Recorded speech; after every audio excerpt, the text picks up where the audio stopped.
કારણે કંઈક હજુ ક્લાઇમેટમાં ચેન્જ આવી રહ્યો છે.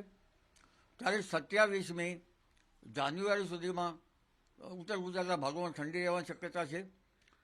તારીખ 30-31માં એક મજબૂત પશ્ચિમ વિક્ષોભ આવશે અને ફેબ્રુઆરીની શરૂઆતમાં બંગાળ ઉપસાગર પર સક્રિય રહે છે, અરબ સાગર પર સક્રિય રહે છે, સાયક્લોનિક સર્ક્યુલેશન બનશે, જેના કારણે મહારાષ્ટ્રના દક્ષિણ ભાગો, ગોવા વગેરે ભાગોમાં કમોસમી વરસાદ થવાની શક્યતા રહેશે.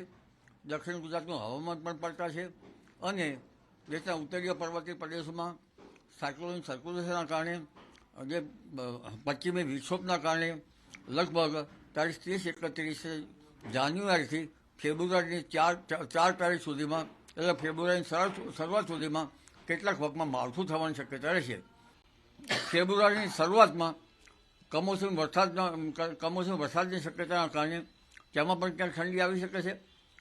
પરંતુ આ ઠંડી હશે એ હવે થોડીક હાર્ડ થીજવતી અને ઘણી પવનવાળી ઠંડી હશે. એટલે લગભગ વૃદ્ધો અને બાળકોએ ધ્યાન રાખવાનું રહેશે. ઠંડીની જે હવે ધીરે ધીરે ઘટશે અને 19મી ફેબ્રુઆરીથી ગરમીની શરૂઆત થતી જોવા મળશે. જી.